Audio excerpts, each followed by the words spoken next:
A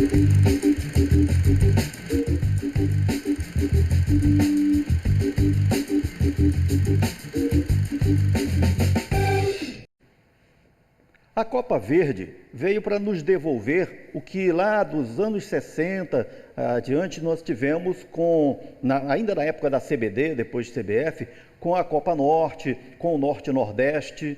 Então chegou a Copa Verde e criou para a gente aqui todo um histórico em dados, em números. Vamos começar aqui pelo histórico do Remo em Copas da CBD-CBF. O Remo foi campeão da Copa Norte em 68, 69 e 71. 71 o Remo foi campeão da Copa Norte, aí disputou o Norte e Nordeste, com Itabaiana de Sergipe, foi campeão também.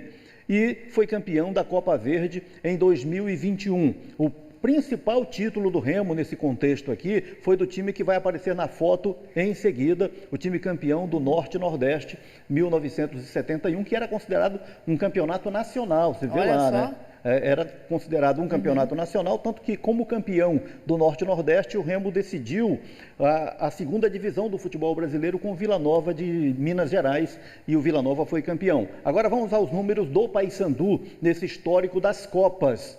Desde a época no Paysandu só tem título da época CBF. Foi a Copa Norte 2002 e depois o Paysandu campeão dos campeões ainda em 2002, que é o maior de todos os títulos do futebol do Pará, né? E Copa Verde o Paysandu ganhou em 2016, 2018 e 2022. Nós vimos o Remo com 5 Copas, estamos vendo o Paysandu também com 5 Copas, e o time que ganhou o principal título do Paysandu aqui dessas Copas regionais foi esse aí de 2002, que também ganhou a Copa dos Campeões. Então é um time consagrado na história do Paysandu Esporte Clube.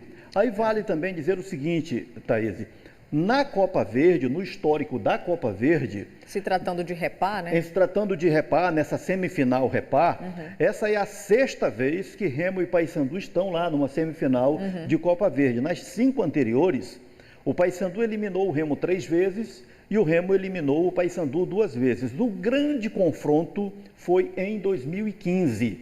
Copa Verde de 2015, vale muito a pena a gente rever, até pelos personagens. Olha, Iago Pikachu fazendo para o Paysandu o primeiro gol do primeiro jogo daquela semifinal, e o Paysandu ainda aumentou para 2-0 em jogada de Pikachu para o gol do Bruno.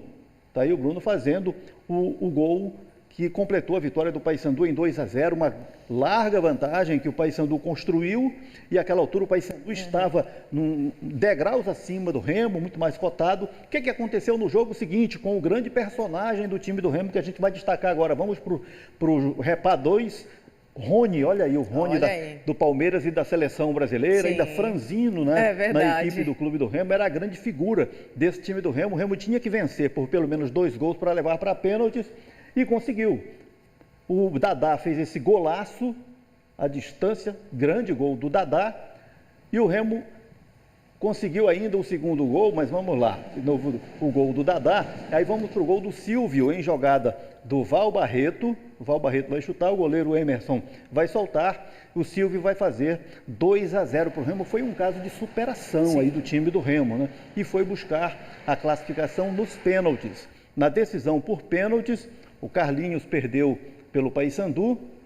Opa, sumiu. O Carlinhos perdeu na cobrança para o Paysandu e o Levi marcou para o Remo. Está aí o Carlinhos perdendo, foi o único pênalti perdido na série de cobranças, e esse foi o pênalti que decidiu a classificação do Remo para a decisão. Àquela altura o Remo se classificou para decidir com o Cuiabá. Então temos Paysandu levando vantagem 3 vezes, o Remo 2 vezes. Vejamos o que acontece amanhã. Foi exatamente, 8 da noite, não é isso? 8 da noite. 8 da noite. Muito obrigada, Ferreira. Te aguardo amanhã por aqui. Valeu.